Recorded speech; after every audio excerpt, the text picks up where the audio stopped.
শ্রদ্ধেয় তথা সম্মানিত এই মাহফিলের সভাপতি মহাশয়, ওলামায়ে কেরামগণ, দূর দূরান্ত থেকে ছুটে আসা আল্লাহর প্রেমিক, আল্লাহর ভালোবাসা বান্দারা, তথা পর্দা খুব একটা বলা যাবে না, আধা পর্দা, বুঝতে পেরেছেন? এটা আমাদের উচিত হয়নি, আর একটু উপরে উঠিয়ে দিত যেন দেখতে না পাওয়া যায়। এখান থেকে তো অনেক মায়ের নাকের ফুল দেখা যায়, এটা আবার কোন পর্দা হলো? বুঝতে পেরেছেন? এটা আমাদের দুর্বলতা, এটা আমাদের কমিটির দুর্বলতা। মায়েরা হলো সোনার চেয়েও দামি, সোনার চেয়েও দামি। আপনার বাড়িতে যদি 1 কেজি সোনা থাকে, ভয় থাকে না? থাকে না? ভয় থাকে না? 1 কেজি সোনা আছে তবু আরাম নেই, আরামের ঘুম নাই। আল্লাহ রে, কোন দেড়ি দিয়া যে আসবে আর ঠাই ঠাই করে দেখাবে বেটা কোনটা সোনা আছে, দে লে বাবা, এই যে লেলা বাবা সোনা, মারিয়ানা হাকা জানে মারিয়ানা, 1 কেজি সোনা। আর মা যদি ওইরকম সৎ হয়, আরাম। কোথা থেকে কষ্ট করে আসলেন, বাড়িতে আসার সাথে সাথে আরাম। আপনার পানি নিয়ে একবারে কত দেখাশোনা, কেমন আছেন, কেমন আছে, শরীরটা ভালো লাগে না, ভালো একবারে টাটকা হয়ে আছেন, তাজা বাছুর হয়ে আছেন, তাও মনটাকে জোড়ে বাজেন, কেমন আছেন, সফর কেমন কাটলো, বুঝতে পেরেছেন? খবর নিয়েছে। আর টেবিলে সাজা আছে খাবার, কত রকম, হরেক রকমের সাজা আছে। তো খাবেন, আরাম করবেন, তারা আরামের পাত্রী, আল্লাহ নিজে বলেছেন তাদের কাছে গিয়ে আরাম পাবে, আরাম পাবে, আরাম পাবে, বুঝতে পেরেছেন?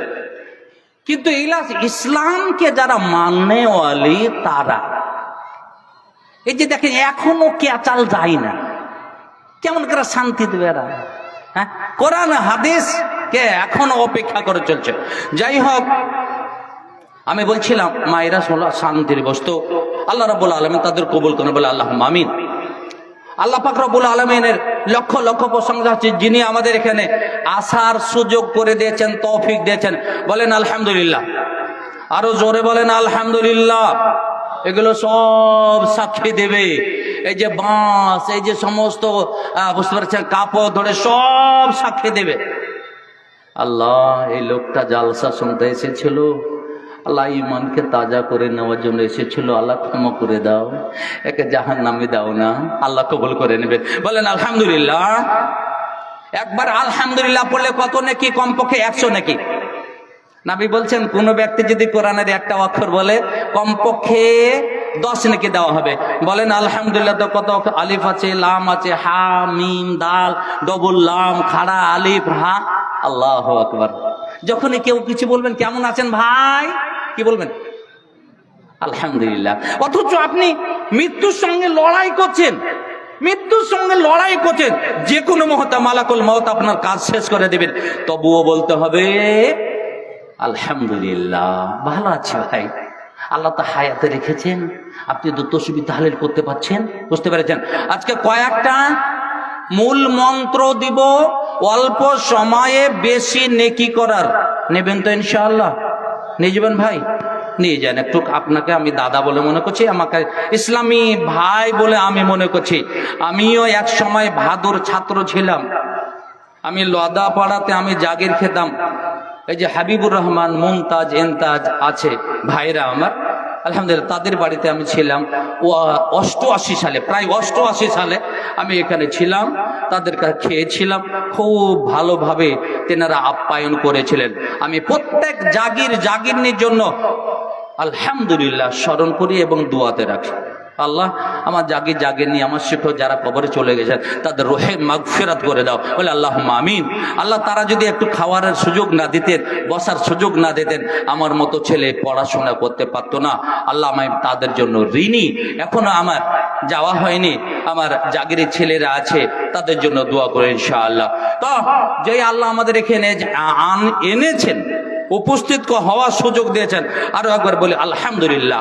অতঃপর দয়ার রাসূল সৈয়দুল মুরসালিন খাতামুন নবীন মুহাম্মদুর রাসূলুল্লাহ বলেন সাল্লাল্লাহু আলাইহি ওয়াসাল্লামের উপর কোটি কোটি শান্তির ধারা বর্ষিত হোক। আল্লাহুম্মা সাল্লি ওয়া সাল্লিম ওয়া বারিক আলাইহি। প্রথমে আপনাদের একটা নেকির করে দিই, বুঝতে পেরেছেন?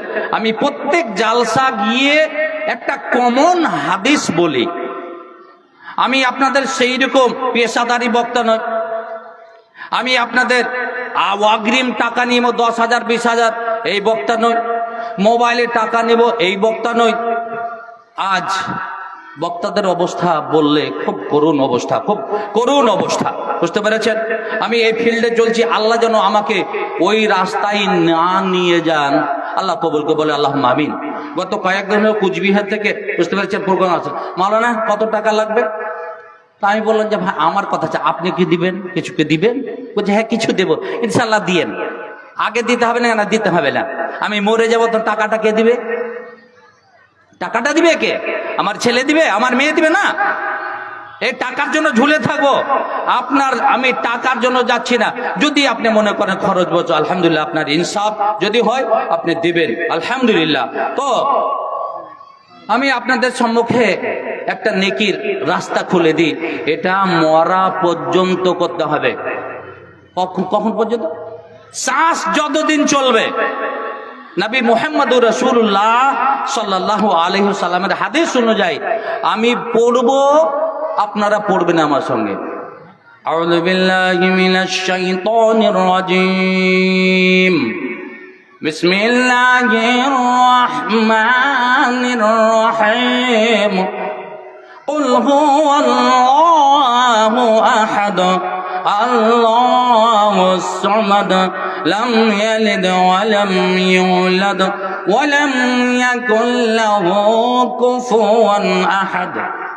একবার হয়েছে, আবার সবাই পড়বেন, মায়েরা বোনেরা সবাই হাদিসটা আমল করবেন, পড়েন আমার সঙ্গে।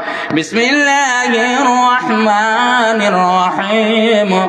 কুল হুয়াল্লাহু আহাদ আল্লাহুস সামাদ লাম ইয়ালিদ ওয়া লাম ইউলাদ ওয়া লাম ইয়াকুল লাহু কুফুয়ান আহাদ।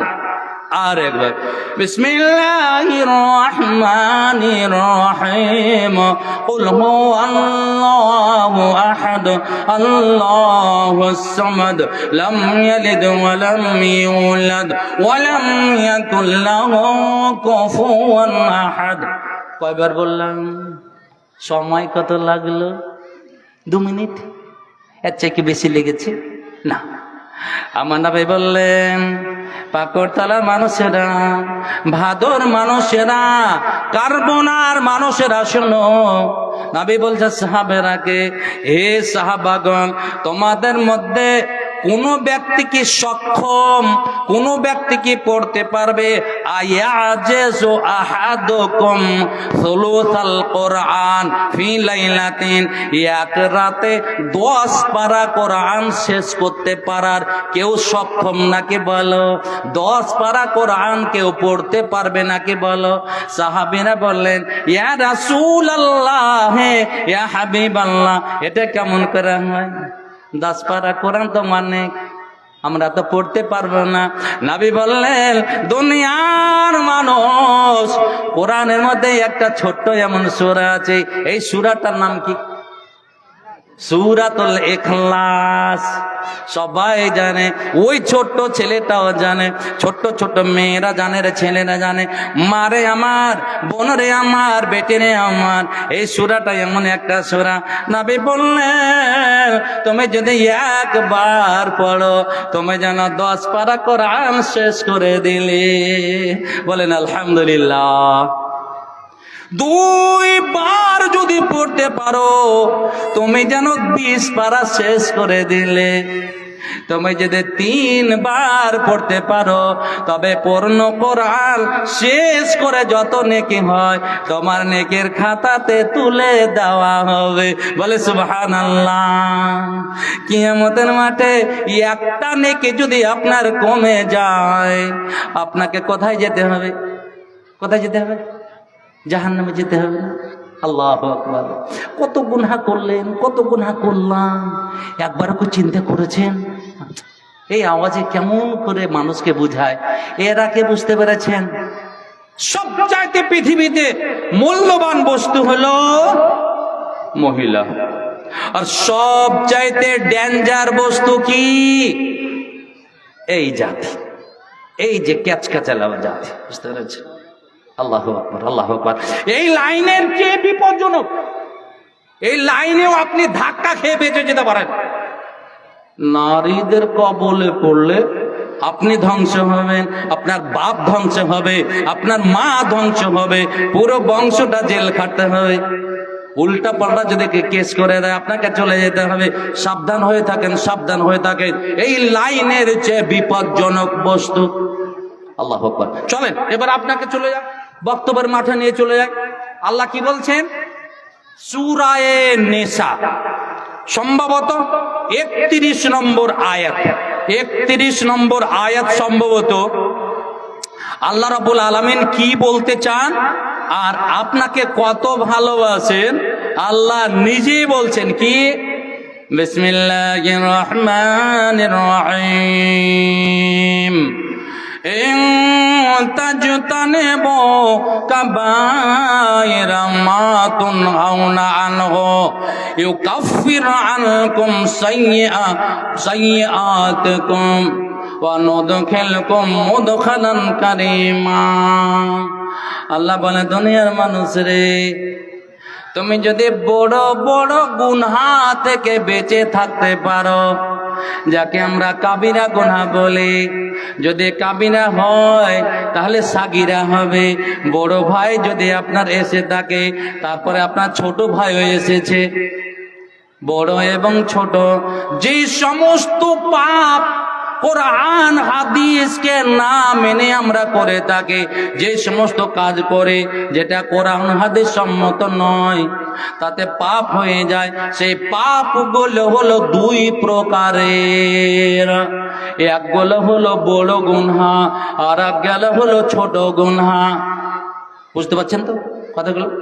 তো আল্লাহ বলছেন, হে দুনিয়ার মানুষ, ইন তাজতানিবু কাবায়ির, তুমি যদি বড় গুনাহ থেকে নিজেকে বাঁচাতে পারো, তোমার দ্বারা যদি বড় গুনাহ না হয়, আমি দয়াল মাওলা, আমি গাফুরুর রহিম, আমি তোমাকে ক্ষমা তোমাকে বলে দিচ্ছি, নুকাফির আনকুম সাইয়্যাতিকুম, তোমার দ্বারা যদি ছোট গুনাহ হয়, আমি ছোট গুনাহকে নিজে নিজে ক্ষমা করে দেব, ডিলিট করে দিব। বলে সুবহানাল্লাহ। শর্ত হলো তোমাকে বড় গুনাহ থেকে বাঁচতে হবে। যদি বাঁচতে পারো তবে আমি আল্লাহ তোর ছোট গুনাহ যা মাফ করে দেব। যা যা যা যা যা। আল্লাহু আকবার। বলেন তো কত সুখের খবর। হ্যাঁ, শুধু তাই নয়, ওয়ানুদখিলকুম মুদখালান কারীমা। দুনিয়ার মানুষ রে, আল্লাহ, এই তো মাওলানা বাদরুদ্দোজার কথা চলে আসলো। বুঝতে পেরেছেন? দেখে আহারে হায় রে সোনা। এই যে এখানে ইউটিউব চালু আছে, বুঝতে পেরেছেন? এই বাচ্চাটা কোন মায়ের, কোন বোনের? এতখানি আপনি পাগলি হয়ে গেলেন। আপনি কোথায় কোথায় বাজার করতে গেছেন নাকি কোথাও? বাচ্চাটা চুপ হয়ে গেছেন, দেখেন আর কথা বলছে কিছু। হ্যাঁ, আল্লাহু আকবার। কাউর যার হবে এখানে তাড়াতাড়ি টাকা নিয়ে 10,000 টাকা মাত্র ফাইন। বুঝতে পেরেছেন? বাচ্চা খুঁজে দিলাম, জরিমানা লাগবে না যে ভাই। বুঝতে পেরেছেন? আল্লাহ থামো থামো, আসছে আসছে, শোনো। আচ্ছা, এই যে নেন। তো কিছু টাকা দিয়ে যেতে হবে আপনাকে, বাচ্চা নিয়ে যান। চলেন বক্তব্যতে চলে যান। আল্লাহ কি বললেন? ইন তাজতানিবু কাবায়িরা মা তুনহাউনা। যদি বড় গুনাহ তুমি বেঁচে থাকতে পারো, বড় গুনাহ থেকে তুমি বেঁচে আছো, আমি তোমাকে কথা দিলাম, নুকাফির আনকুম সাইয়্যাতিকুম ওয়া নুদখিলকুম মুদখালান কারীমা। আমি তোমার ছোট গুনাহগুলি মাফ করে দিব আর তোমাকে সম্মানিত জায়গায়। কার ভাই ওটা? বাচ্চা কার ভাই? ভাই ওটা বাচ্চাটা কার? এই বাচ্চাটা কার? এই এদিকে শুনেন, এই এদিকে কথা। কিছু টাকা দেন, কিছু টাকা দিয়েছেন এখানে।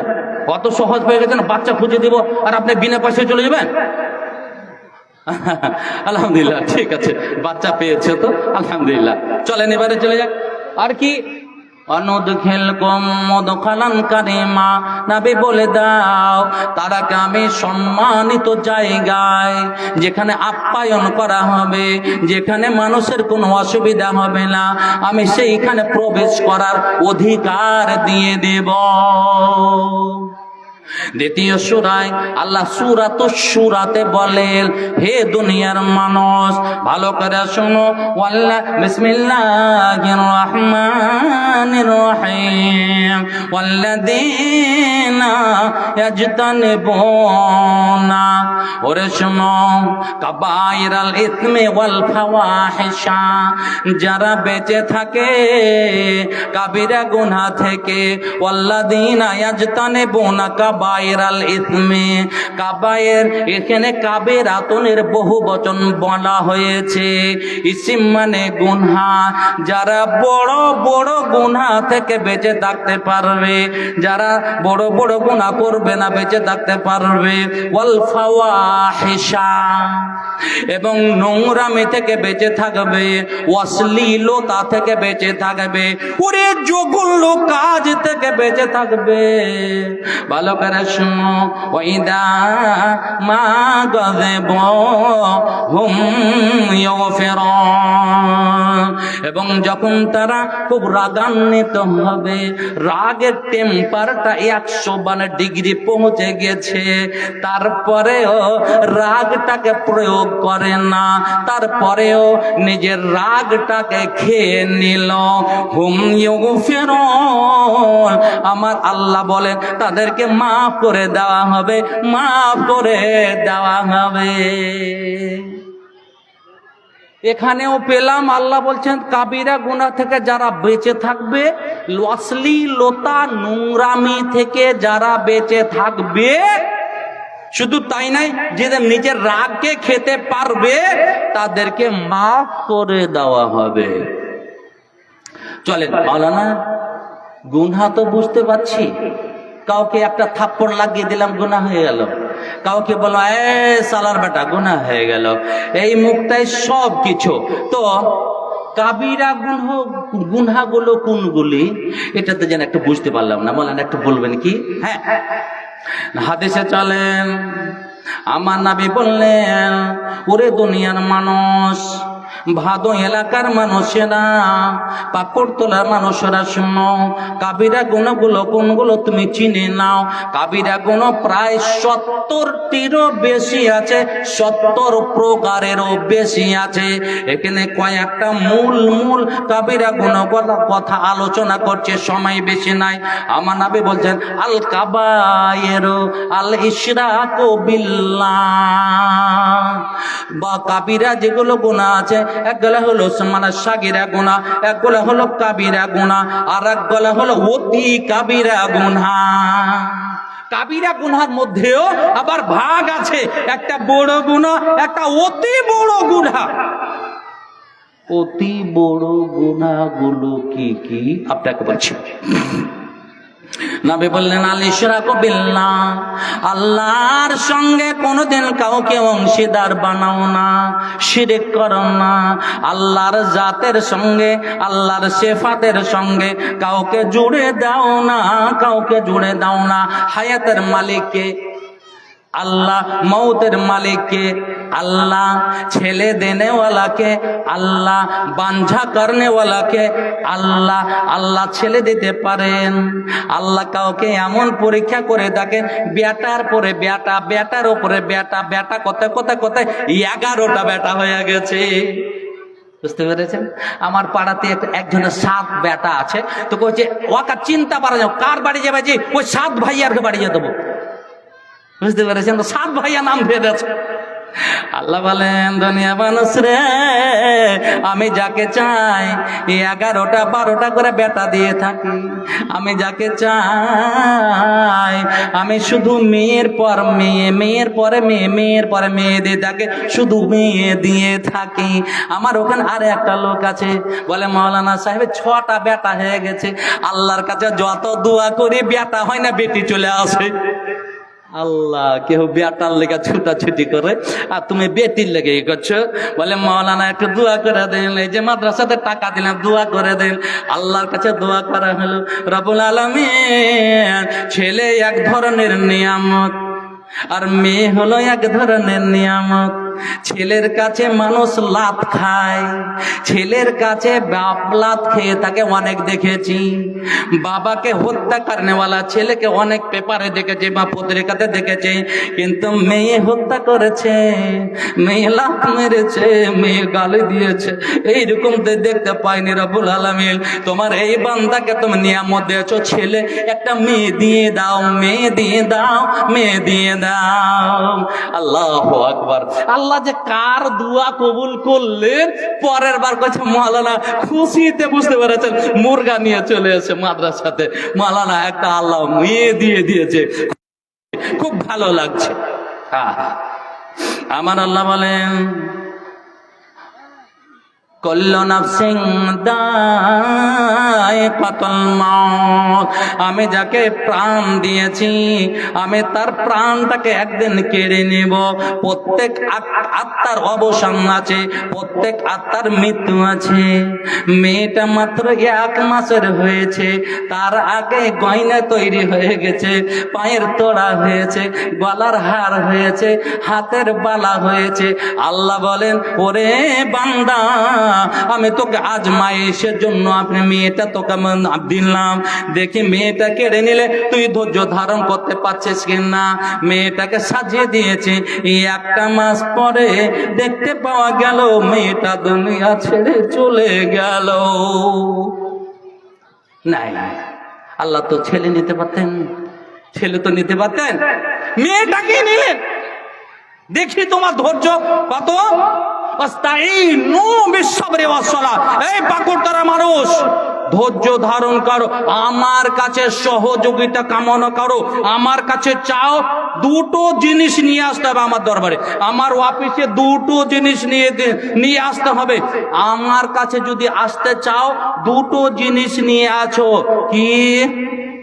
সবর, ধৈর্য। 1 নম্বরে হলো ধৈর্য তোমাকে নিয়ে আসতে হবে, আর 2 নম্বরে হলো সালাত, সালাত নামাজ। এই 2টোর মধ্যে একটা না হলে তুমি আমার কাছে পাবে না, তোমাকে আমি সহযোগিতা করবো। আমার কাছে আসতে গেলে তোমাকে ধৈর্য নিয়ে আসতে হবে, আর কি বললাম? সালাত নিয়ে আসতে হবে। আল্লাহ রে আল্লাহ, এই বলে আমার একটা হাদিস মনে পড়ে গেল। মহিলারা এত ধৈর্যশালী হয় আমার জানা ছিল না। হাদিসটা পড়ার পরে আমার মাওলানা এখানে আছেন, আমার এত হয়ে গেল, ইমানটা তাজা। মহিলারা এরকম ধৈর্য, বুঝতে পেরেছেন কিরকম? উম্মে সুলাইম, আবু তালহার স্ত্রী উম্মে সুলাইম একজন ভদ্র মহিলা। স্বামী বাড়িতে নাই, ছেলে অসুখ আছে, ছেলে মৃত্যুর সঙ্গে লড়াই করছে। দুর্ভাগ্যবশত যেই দিন স্বামী বাইরে থেকে আসছে, কিছুক্ষণ আগে ছেলে দুনিয়া ছেড়ে চলে গেল। ইন্না লিল্লাহি ওয়া ইন্না ইলাইহি রাজিউন। উম্মে সুলাইম বাড়ির সকল মহিলাকে বলে দিল, সকল মানুষকে বলল, হে ননদেরা, হে জায়েরা, হে বোনেরা, শাশুড়ি মা, শ্বশুর আব্বা, ভালো করে শুনেন, আমার স্বামী কয়েকদিন পরে সফর, তার থেকে আরাম। আল্লাহু আকবার। আবু তালহা মনে করছে তাহলে অসুখ ছিল, আর ইনার কথা হলো দুনিয়াতে বেঁচে ছিল, কষ্ট ভোগ করছিল, আরাম পেয়ে গেছে। উম্মে সুলাইম বলেন, চিন্তা করেন না, আরাম পেয়ে গেছে ছেলে। স্বামীকে খাবার দেওয়া হলো, খাওয়া দাওয়ার পরে বিছানায় যাওয়া হলো। বিছানাতে গিয়ে শারীরিক সম্পর্ক হলো, মধুর শারীরিক সম্পর্ক হলো। বাইরের যত ক্লান্তি দূর ছিল সব দূর হয়ে গেল, সব কিছু আরাম পেয়ে গেল। আরাম পাওয়ার পরে ফজরের নামাজের পরে বলছে, স্বামী আপনার কাছে একটা আমার প্রশ্ন। মহিলাদের কত জটিল প্রশ্ন দেখেন। বলে, স্বামী আমার আপনার কাছে একটা প্রশ্ন, আপনাকে কেউ যদি 1000 টাকা আমানত দেয়, আর কয়েকদিন পরে যদি বলে আব্দুল্লাহ ভাই আপনাকে 1000 টাকা আমি দিয়েছিলাম, ওই টাকাটা আমাকে ফিরিয়ে দেন, আপনি দেবেন কি দেবেন না? আল্লাহু আকবার। কেন কি বলছো তুমি? কেউ আমানত দিবে আর আমি দিব না, ফিরিয়ে দিব না? মানে ফিরিয়ে দেবো অবশ্যই, আসলেই আমি দিয়ে দেবো। উম্মে সালাম বলেন স্বামী আমার ঝরঝর করে জল নিয়ে নিয়েছো, এই বলে নবীর কাছে চলে গেলেন। ইয়া রাসূলুল্লাহ ইয়া হাবিবাল্লাহ, আমার বাড়ির ঘটনা এরকম, বাইরে ছিলাম, স্ত্রী আমাকে বলে না, খাওয়া দাওয়া হয়েছে, শারীরিক সম্পর্ক হয়েছে, তারপরে আমাকে এখন বলছে, বলে আল্লাহ রাসূল দোয়া দিলেন, হে রব্বুল আলামিন, আজকে যে তোমাদের শারীরিক সম্পর্ক হয়েছে, আল্লাহ এতে যেন যেই ছেলেটা তুমি নিয়েছো ওর চেয়ে ভালো ছেলে দিও। আল্লাহু আকবার, সুবহানাল্লাহ। নবীর দোয়া। সাহাবী বলছেন, রাবি বলছেন, তারপরে যেগুলো বাচ্চা হয়েছিল আবু তালহা, সবগুলো কোরআন হাদিসের মুহাদ্দিস, সবগুলো মানে ট্যালেন্ট ছেলে, সবচেয়ে ফরমাবারদার ছেলে, সবচেয়ে ভালো ছেলে। চলেন, আমার বক্তব্য টপিক এটা না, আমার টপিক হচ্ছে আল্লাহ বলছেন তুমি যদি কাবিরা গুনাহ থেকে বাঁচতে পারো, আমি আল্লাহ তোমার ছোট গুনাহ মাফ করে দিব। চলেন, সবচেয়ে বড় পাপ কোনটা হলো? আল ইশরাক বিল্লাহ, আল্লাহর সঙ্গে শিরক করা যাবে না, আল্লাহর সঙ্গে কাউকে অংশীদার করা যাবে না, আল্লাহর জাতের সঙ্গে সিফাতের সঙ্গে কাউরি কি করা যাবে না, মাজারে টাকা দেওয়া যাবে না, মাজারে সিজদা করা যাবে না। এক শ্রেণীর আমার ভাইয়েরা আছে, বুঝতে পারছেন, কোন পীর সাহেব যদি থাকেন তো পীর সাহেব বেঁচে আছেন তখন তাকে সিজদা করবে না, বেঁচে আছেন তখন তার কারিশমা আর পাওয়া যাবে না, তার কারিশমা আর বলবে না, যখন মারা যাবে তখন কবরটাকে ঘেরবে, আর ঘেরে মাজারের মাধ্যম দিয়ে ইনকাম শুরু করে দেবে। অতএব সেখানে সিজদা করা, সেখানে টাকা দেওয়া, এটা হলো শিরক।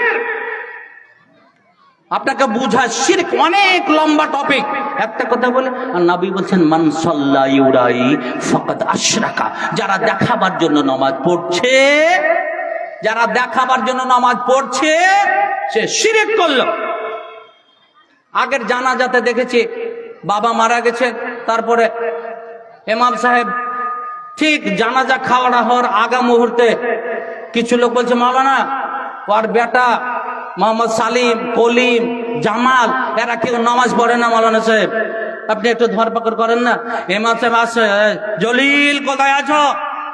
জলিল আছে ওই লাস্টের কাতারে, মনে চুন হাগা মুরগির মতন মুখটা, ও জানে যে গেলে তো ইমাম সাহেব ধরবে, বাপ মরেছে, ও লাস্ট কাতারে আছে। জলিল এখানে আসো। হাজি বাবু কি খবর? নামাজের খবর। মাওলানা কোনো সময় পড়েলি, বুঝতে পেরেছেন, জুমাটা যায়, কোনোদিন ছুটে যায়, কিন্তু ঈদের আর বকরা ঈদের নামাজ ছুটে না মাওলানা। ও তাহলে পাক্কা মুমিন তুমি, বুঝতে পেরেছেন তো? কেনে তো তুই ছেড়ে দাও, ফরজ নামাজ ছেড়ে দাও। ফরজ নামাজ তুমি পড়ো না, তাহলে ফরজে কে ফায়া? তোমার বাপের জানাজার দরকার না, বাপু তুই চল যা, চল যা।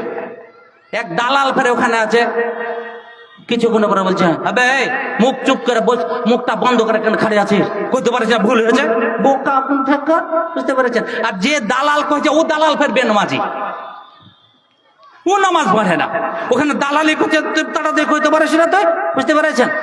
এবারে কোন রকম ভুল ভাল শিকাল করা হলো, জোহরের নামাজ হলো, আসরের নামাজ হলো, মাগরিবটা হয়েছে, এসা আর খুরে পানি দিবে না, চলে গেছে, বুঝতে পেরেছেন? পরের দিন আসে জোহরের নামাজে না, আরে আব্দুল সত্তার, হবে তুই যে কালকে ভুল স্বীকার করলি যে মাওলানা আর নামাজ ছাড়বো না, তো ফের নামাজ পড়লে জোহরের নামাজ করেছি কোনটা?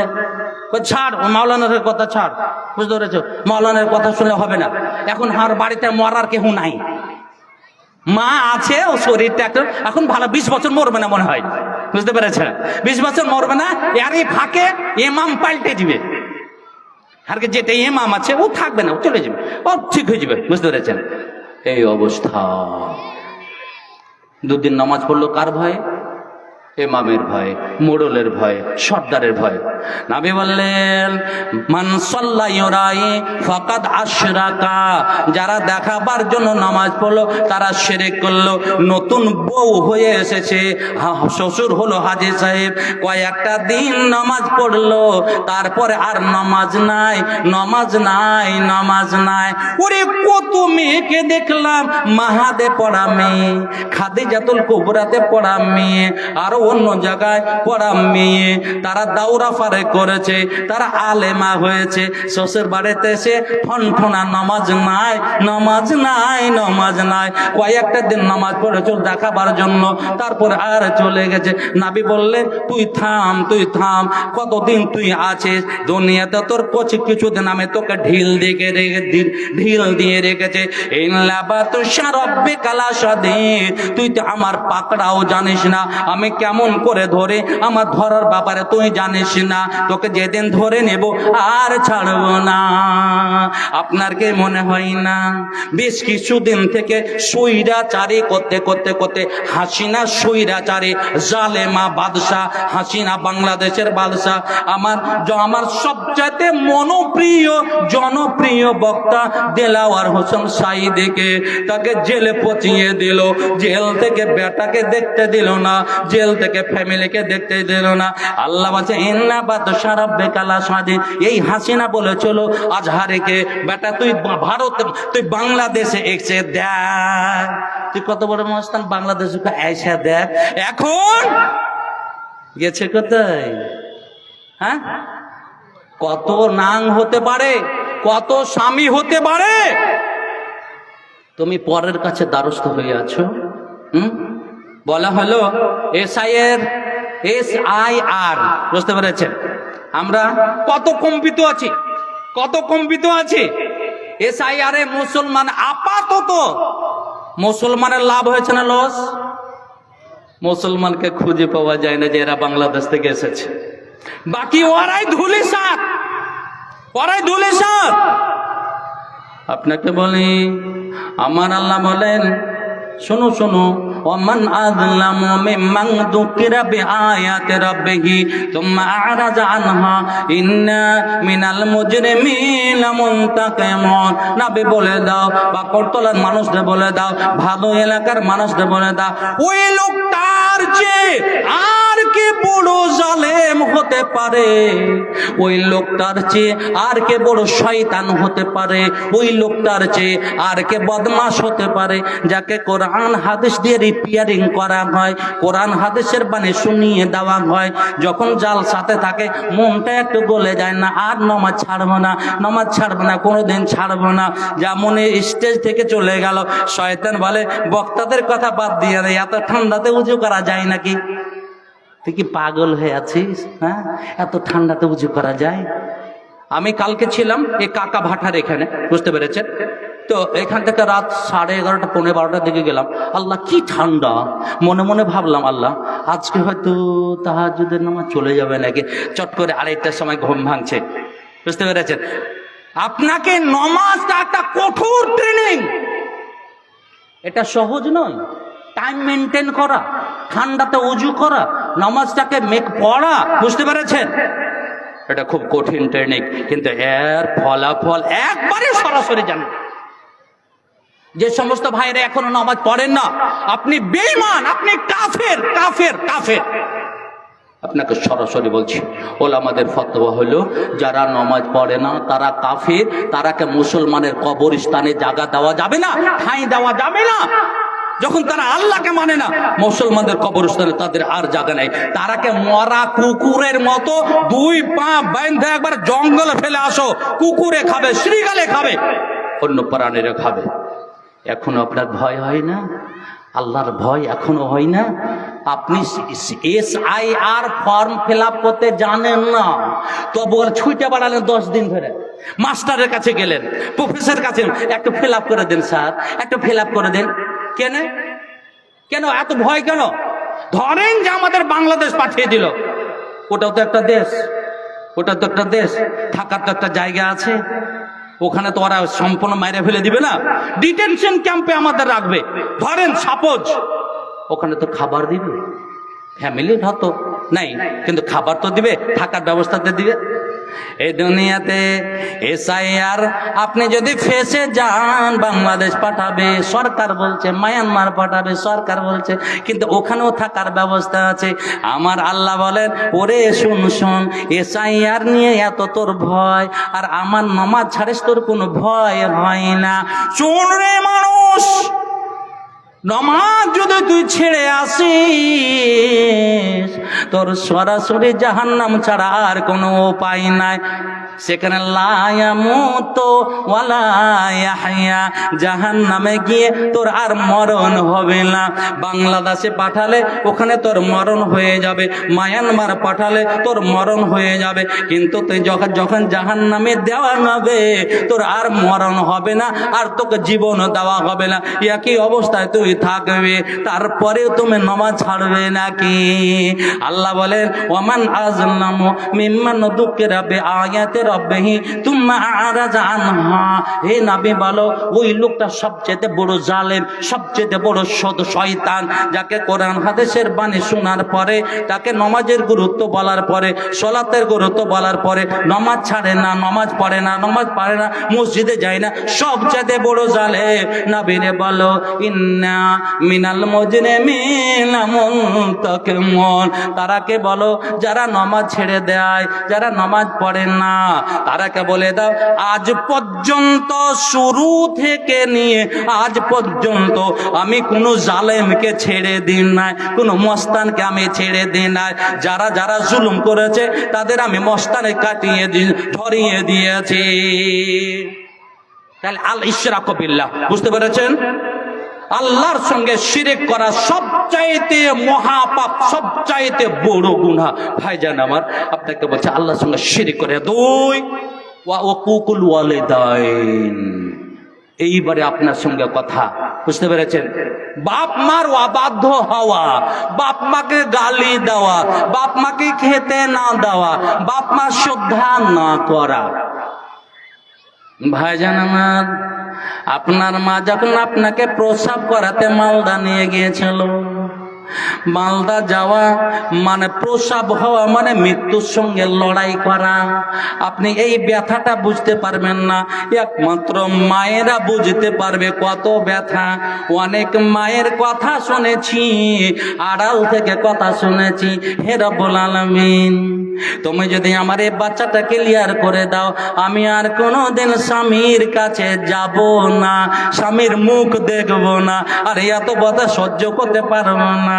কিন্তু লাজ নাই হাইলাকে, আর লাজ নাই জাইলাকে, বাচ্চা হয়ে গেল, ব্যথা শেষ, আর স্বামী ছাড়া চলে না, স্বামী স্ত্রী ছাড়া চলে না। বুঝতে পেরেছেন? স্ত্রীরা তিনটা জিনিস মনে রাখতে পারে না, তিনটা জিনিস। এই মায়েরা ভালো, ওরা তিনটা জিনিস মনে রাখে না। কি? এক, বাচ্চা হওয়ার ব্যথা মনে রাখতে পারে না। যার দিন ব্যথাটা ভালো হয়নি তার দিন আলহামদুলিল্লাহ। তারপর আপনার সেবা, আপনার সেবা, আপনাকে সেবা দিতে আছে, আপনি তার কাছে আরাম হাসিল করতে আছেন, এই ব্যথাটা জীবনে তারা মনে রাখে না। দুই নম্বর হলো, আপনি যখন মারবেন, কোনো ঝগড়া হয়েছে, কথা কাটাকাটি হয়েছে, আপনি ভালো করে শোনেন, ভাইয়ের সঙ্গে যদি কথা কাটাকাটি হয়ে যায়, ভাইটা যদি একটা থাপ্পড় মারা দেয়, যতদিন মরবে না ততদিন ভাইয়ের মুখ দেখতে চাইবে না। না না, ভাইয়ের বাড়ি যাব না, ভাইয়ের মুখ আর দেখব না, মরা পর্যন্ত তার কথাটা মনে থেকে যায়। কিন্তু একটা মানুষ তার স্ত্রীকে যখন তখন পিটাপিটি করে, আবার ভালোবাসে, মারার পরে মিষ্টির প্যাকেট নিয়ে এসে মুখটা ধরে বলে, আয়েশা রে, আমি মনে মনে কি হলো, তোমার সঙ্গে ঝামেলা করে দিলাম, নে খা খা খা, মিষ্টি খেয়ে নে, তার সমস্ত দুঃখ ভুলে যায়। স্বামীর মায়ের মনে রাখে না। যদি মনে রাখতো তাহলে আর কোনোদিন সেবা করে দিত আপনাকে। মনে থাকে না এগুলো, খুব ভালো গুণ, বলিয়েন না, বুঝতে পেরেছেন? তিন, আপনি যাকে তাকে হেদায়েত করেন, যত হেদায়েত করেন, ভালো ভালো কথা বলেন, আপনার কথাটা সে মনে রাখবে না, মন যা চাইবে তাই করবে। পৃথিবীতে যতই বড় বড় অফিসার হোক, বুঝতে পেরেছেন, সুপ্রিম কোর্টের জজ হোক, স্ত্রীর কাছে এসে আর মাথাটা টাওয়ার পায় না, ব্যাটারি ডাউন, এখানে আর চলে না। সুপ্রিম কোর্টে গিয়ে একবারে রায় জানিয়ে দিল, এখানে কিন্তু আর বলতে পারে না, এখানে সব। নবী বলছেন শোনো, নারী জাতি কিরকম, তারা অর্ধেক জ্ঞান হওয়া সত্ত্বেও, পুরুষের তুলনায় কম জ্ঞান হওয়া সত্ত্বেও একটা পুরুষকে কেমন করে কন্ট্রোলে রাখতে হয় এই ক্ষমতাটা আল্লাহ তাদের দিয়েছে। বুঝতে পেরেছেন? চলেন, ওয়া উকুকুল ওয়ালিদাইন, বাপ মাকে গালি দেওয়া, বাপ মাকে মারা, বাপ মাকে খেতে না দেওয়া, এটা হলো দ্বিতীয় নম্বর মহাপাপ, বড় পাপ, কাবিরা গুনহা। আজকে মানুষ দেখতে পাওয়া যায় বিয়ে হওয়ার পরে বাপ আর মা পড়োশি হয়ে যায়, বাপ মা তখন পড়োশি হয়ে যায়, বাপের সঙ্গে ভালো রিলেশন থাকে না, আর তার সঙ্গে সুসম্পর্ক থাকে না। বাবা কোনোদিন সে ছেলেকে মানুষ করতে গিয়ে, গরিব মানুষ, বাড়িতে কিছু ছিল না, কোন রকম করে উপার্জন করে বাবাকে ছেলেকে পড়াশোনা করিয়েছে।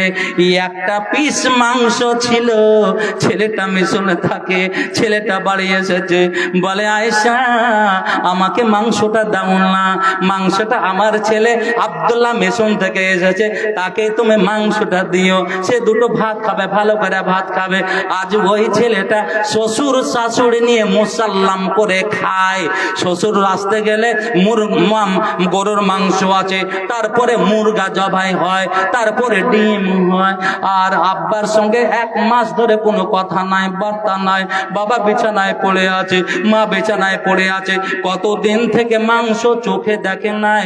মনে মনে ভাবছিল আজকে বিহাইন এসেছে, বাচ্চা ছেলেটা আমার গরুর মাংস নিয়ে এসেছে আর মুরগা জবাই করেছে, আজকে হয়তো 1 পিস মাংসটা আমাকে দেবে, আর মাংস নিয়ে ঝোল দিয়ে নিজে আজকে পেট ভরে খাওয়া দাওয়া করব। মনে মনে আশা নিয়ে জানালা দিয়ে টুক টুক করে দেখতে আছে, খেতে বসেছে শ্বশুর আর শাশুড়িকে নিয়ে। বাস্তব সবাই না, কেউ এরকম আছে, বাবা সে শ্বশুর মাংস নষ্ট হয়ে যায়, কিন্তু শয়তান ছেলে বাবাকে 2 পিস দেয় না। এরকম নাই? এরকম নাই? আহা, যাবেন কোথায়? সমাজে একটা অন্যায় চালু আছে। আপনাকে বলছি, জোরিয়া হাই মাদ্রাসার বর্তমানে শিক্ষক, বুঝতে পেরেছেন তো? আপনার অসুবিধা হলে আপনাকে আমি নাম্বার দিয়ে দেবো। আপনি কিছু বাপকে দেখা যায় জাহান্নামী বাপ, জাহান্নামী বাপ। কি কেন জাহান্নামে বলা যাচ্ছে? তার ওরসে ছেলে হয়েছে 2টা আর মেয়ে হয়েছে 3টা। ছেলে মেয়ে সবাই সমান ভাবে তাকে দেখাশোনা করতে আছে। মেয়েদের যখন বিয়ে দেওয়া হয় তখন মেয়েরা তখন পর হয়ে যায়। ভাই বোনের সঙ্গে এত সুসম্পর্ক থাকা সত্ত্বেও বিয়ের পরে ভাই যেন কেমন হয়ে যায়, বোনদের আর দেখতে পারেন না। বাবা করে কি, ছেলে আর বাবা পরামর্শ করে জমি যা ছিল 5 বিঘা 6 বিঘা 7 বিঘা সবে ছেলের নামে লিখে দিয়ে দেয়। বর্তমানে অনেক পরিবারে এই গন্ডগোলটা আছে, অনেক পরিবার 95% পরিবারে এই ঝামেলাটা লেগে আছে। ওরে বাপ, ওরে তুমি জাহান্নামী বাপ, তোমাকে এটা পাওয়ার কে দিল? ছেলের নামে লিখে দিতে হবে, এটা তোমাকে কে বলল? তুমি কি জানো না জীবন্ত কালে তুমি বেঁচে আছো, ছেলেকে যদি জমি দাও তবে মেয়েকে দিতে হবে সমান দিতে হবে। এখানে কোনো অংশীদার, এখানে কোনো মিরাস ভাবে ভাগ হবে না। তুমি যদি ছেলেকে জমি দাও 2 বিঘা, মেয়েকে দিতে হবে 2 বিঘা, কিন্তু মেয়েকে 2 বিঘা দূরের কথা 1 কাঠাও দিলে না, আর তুমি ছেলেকে জমি লিখে দিলে। আমার নবী বলছেন, কেউ যদি কাউরের হাত মারে আধ হাত মেয়ের জমি ছেলেকে যদি দিয়ে দেয়, তবে কিয়ামতের মাঠে ওই বাপের গলাতে 7 তাবাক জমিন ঝুলিয়ে দেওয়া হবে। নাই এরকম ফ্যামিলি, এরকম বাপ নেই? আমার কাছে আছে, আপনাকে আমি লিখে দেবো, আপনি চলে যান, খবরটা নেন গা। বুঝতে পেরেছেন? বড় বড় আলেমের শ্বশুররা এরকম করেছে। এইবারে আপনাকে বলি, আপনি হারাম খাচ্ছেন না হালাল খাচ্ছেন, একবার বুকে হাত দিয়ে বলেন। আপনি বাড়ি যাবেন, গিয়ে বাপের সঙ্গে আলোচনা করবেন, আব্বা যান, দাদু তো মারা গেছে, দাদি মারা গেছেন, দাদু দাদির জমিটা ফুফুরাকে তুমি মিরাজ হিসাবে দিয়েছো কি দাওনি? তুমি তো 10 বিঘা পেয়েছো, বলো। তোমার বোন তো 5 বিঘা পাবে, তুমি তোমার জমি, যে দাদুর জমিটা ফুফুকে তুমি দিয়েছো কি দাওনি, বলো। যদি না দিয়ে থাকে, আপনার বাপও হারাম খাচ্ছে আর আপনিও হারাম খাচ্ছেন। দুনিয়াতে তো ঝামেলা যা আছে হবে, পরকালে উপায় নাই, উপায় নাই। এবার আপনাকে বলি, আপনার বাবা মারা গেছে 5 বছর হয়ে গেল, 10 বছর হয়ে গেল, আপনার বাপের জমি আপনি আপনার বোনকে দিয়েছেন কি না? এখানে এত ক্যাচাল কেন? এখানে তোমার মনটা খারাপ কেন? বোনকে দিতে হবে 2.5 বিঘা, 10 বছর বাপ মারা যাওয়া হয়ে গেল, তুমি খবর নাও না কেন? তুমি খাও, কার জন্য খাও, কেন খাও? ছেলে মেয়ে যেন একটু আরাম ভাবে থাকে, ছেলে মেয়ে যেন ভালোভাবে থাকে। আরে হতভাগা, হায়রে মূর্খ, হায়রে জাহেল, তুমি কি জানো না? তুমি কি জানো না যে ছেলের জন্য তুমি আজ বোনের অংশ দাও না, যেই মেয়ের জন্য তুমি বোনের অংশ দিচ্ছ না, যেই স্ত্রীর জন্য তোমার বোনের অংশ দিচ্ছ না, কিয়ামতের মাঠে কেউ তোমার সাথে থাকবে না, তোমাকে অন্যায়ই করতে হবে। তোমার ছেলে থাকবে না, মেয়ে থাকবে না, কেউ থাকবে না। ভালো করে শুনেন কথাটা, খারাপ লাগলে অপ্রিয় সত্য আপনাকে বলছি। আপনি যদি বোনকে জমি না দিয়ে থাকেন, আপনি কালকেই বসেন আর বোনদেরকে দিয়ে তাদের হাতটা ধরে শুধু দিলে চলবে না। 5 বছর 10 বছর ধরে জমি যে খাচ্ছেন, আপনি বোনকে দেননি, এটা জুলুম করেছেন। বোনের হাত ধরে মাপ নিতে হবে। বোন বা দিদি, এতদিন তো দিতে পারিনি, দেওয়া হয়নি, বোন আমাকে ক্ষমা করে দিও, এই নিয়ে নাও। এর বদলে কি হয়? এই কথাটার বদলে কি হয়? দিদি একদিন বলেছে, আব্দুল্লাহ রে, আমার বাপের জমিটা আমাকে দিবা না নাকি? আমার বয়স তো 60 বছর হয়ে গেল, আমার মরণের পরে তুমি দিবে নাকি? ভাই বলে, দিদি তুমি যদি জমির কথা বলো, তবে কোনোদিন ভাদুর দিকে আর মুখ করিও না, ভাদুতে তোমাকে আসতে হবে না, আমাদের বাড়ির দিকে মুখটা আর করবে না। এরকম হয় না উত্তর? বুঝতে পেরেছেন? আলহামদুলিল্লাহ। হ্যাঁ, আচ্ছা, আলহামদুলিল্লাহ। তো এইরকম বলে, এটা জুলুম নয়, আর এই জুলুমের আপনাকে হিসাব দিতে হবে কিয়ামতের মাঠে। নবী মুহাম্মদুর রাসূলুল্লাহ বলেন সাল্লাল্লাহু আলাইহি ওয়াসাল্লাম, একটা হাদিস বলছি, তারপরে আমি চলে যাব। নবী বলছেন, মাল মুফলিস, এই সাহাবীরা বলো, মুফলিস কাকে বলে? নিঃস্ব ব্যক্তি কারা? সাহাবীরা বলছে, আল্লাহ রাসূল, যার মাল নেই, বাড়ি ঘর নেই, কিছু নেই, তাকে মুফলিস বলা হয়, তাকে আমরা মুফলিস বলি। নবী আমার বললেন, ওরে ভাদর মানুষ, আমার উম্মতের মধ্যে মুফলিস মানে নিঃস্ব ব্যক্তি ওই যেই লোকটা দুনিয়াতে ভালোভাবে নামাজ পড়েছে, ভালোভাবে রোজা করেছে, হজ করেছে, যাকাত দিয়েছে, নেকির পাহাড় হয়ে আছে। কিয়ামতের মাঠে তাকে বলা হবে, ওই যে তোর নেকি, এই যে তোর নেকি দেখে খুশিতে আটখানা হয়ে যাবে। কিন্তু তারপরে তার সাথে কিছু লোক চলে আসবে, আসার পরে বলবে, রব্বুল আলামিন, এই যে লোকটা, এটা নেতা ছিল, আমার বাড়ির ঘরের টাকা এসেছিল পঞ্চায়েতের মাধ্যমে, কিন্তু আমার প্রধান আমাকে দেয়নি, আমার মেম্বার আমাকে দেয়নি, আজকে তোমার কাছে চাই।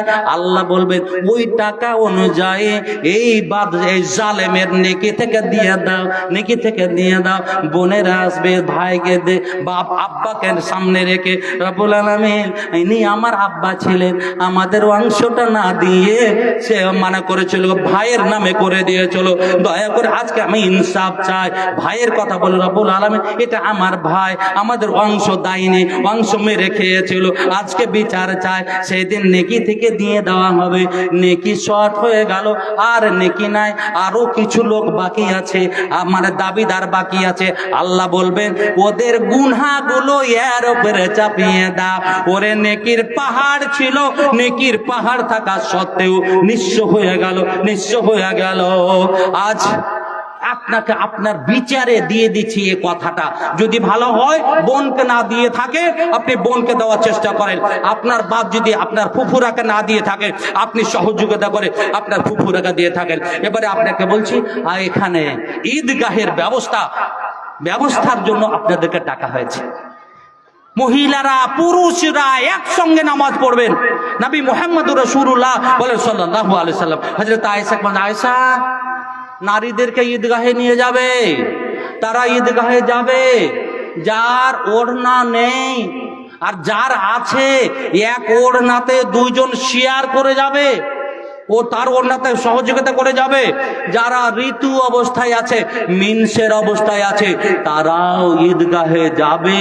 তারা নামাজ না পড়ে এক সাইডে দাঁড়িয়ে থাকবে, যখন দুয়া হবে দুয়াতে তারা শামিল হবে।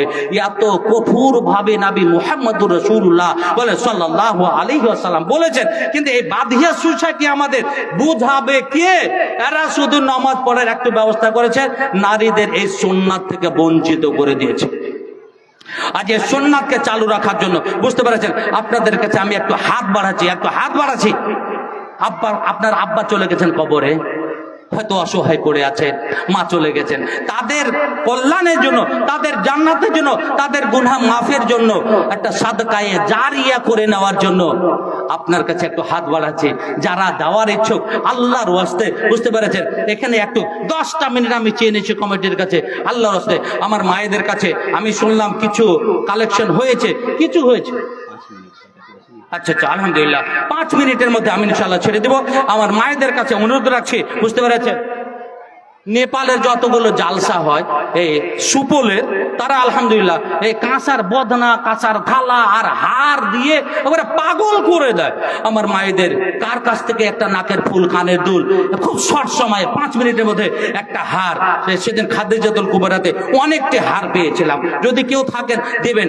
আপনাদের প্রত্যেককে বলছি একটু চাদর পাঠান, আর না হলে ভাইদের আসতে তো অসুবিধা হবে, বুঝতে পেরেছেন। আল্লাহর রাস্তায় সকলেই একটু হাত বাড়িয়ে সহযোগিতা করবেন, ইনশাআল্লাহ আপনার দান থেকে আল্লাহ কবুল করবেন। যেনারা দিবেন একটু সাইড দিয়ে চলে আসুন আল্লাহর ওয়াস্তে, বুঝতে পেরেছেন। অনেক কিছু করলেন আপনার ছেলের জন্য, আপনার মেয়ের জন্য, আপনার বাপের জন্য, আপনার মায়ের জন্য। এরা কিন্তু কিয়ামতের মাঠে আমার আল্লাহ বলছেন, ইয়াউমা ইয়াফিরুল মারউ মিন আখিহি, নিজের ভাইকে দেখে ভাই পালিয়ে যাবে, ওয়া উম্মিহি, নিজের মাকে দেখে পালিয়ে যাবে, ওয়া আবিহি, নিজের বাবাকে দেখে পালিয়ে যাবে। আজকে আপনাকে জোর দিচ্ছে না আমি, বুঝতে পেরেছেন। আপনি ক্ষমতা অনুযায়ী দান করেন। কেন? আল্লাহ আপনাকে চিনেন, আপনি ধনী না গরিব, আল্লাহ কিভাবে আপনি করেন এর ফল আপনি পাবেন।